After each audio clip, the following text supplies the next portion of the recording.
প্রতিভা একটা শব্দ যেটা শুনলে আমরা ভাবি কেউ জন্ম থেকে খুব স্মার্ট, খুব ট্যালেন্টেড, সবার থেকে আলাদা। কিন্তু একটা কথা ভেবে দেখো, এই দুনিয়ায় যত বড় বড় সফল মানুষ আছে তারা কি সবাই জন্মগত প্রতিভা ছিল? না, তাদের ছিল একটা শক্তি, অদম্য পরিশ্রম। প্রতিভা হয়তো তোমাকে শুরু করতে সাহায্য করবে, কিন্তু পরিশ্রম তোমাকে শেষ পর্যন্ত নিয়ে যাবে। একজন প্রতিভাবান 10 বার চেষ্টা করে সফল হতে পারে, কিন্তু যে পরিশ্রম করে সে 100 বার হেরে গিয়েও একদিন ঠিক জিতে যায়। মাইকেল জর্ডানকে চেনে না এমন কোনো লোক নাই। সবাই ভাবে জন্ম থেকেই তিনি অসাধারণ, কিন্তু জানো কি, স্কুলে ভার্টেন্ট টিম থেকেও তাকে বাদ দেওয়া হয়েছিল। সে কেঁদেনি, অবশ্যই কেঁদেছিল, কিন্তু সে থেমে যায়নি।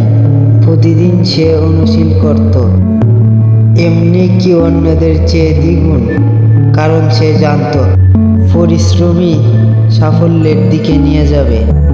অনেকেই ভাবে আমার তো প্রতিভা নেই, তাই তারা চেষ্টা করে না। ভুল।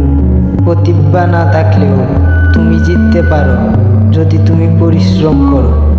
মনে রেখো, সাফল্য কখনোই সহজে ধরা দেয় না।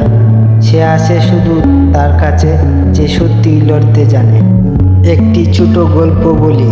একটা ছেলে ছিল, আঁকতে পারতো না, একদমই ক্লাসে সবার নিচে থাকতো। একদিন সে সিদ্ধান্ত নিল সে প্রতিদিন 2 ঘন্টা করে আঁকবে। যখন অন্যরা 15 মিনিট চর্চা করে, সে লেগে থাকতো ঘন্টার পর ঘন্টা। দীর্ঘ 1 বছর পর সেই ছেলেটাই হয়ে উঠল সবার সেরা, কারণ সে বুঝে গিয়েছিল পরিশ্রমী প্রতিভাকে হার মানায়। তোমার জীবনেও এমন সময় আসবে যখন তুমি মনে করবে তুমি পারবে না, মনে হবে সবাই তোমার চেয়ে ভালো।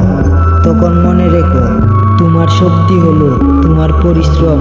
তুমি যদি থেমে না যাও, যদি লেগে থাকো, তাহলে একদিন তুমি হবে অন্যদের অনুপ্রেরণা।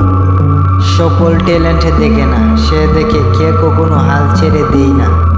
আজ থেকে ঠিক করো, প্রতিভা থাকুক আর না থাকুক আমি লড়ব, কারণ আমি জানি পরিশ্রম কখনো ব্যর্থ হয় না।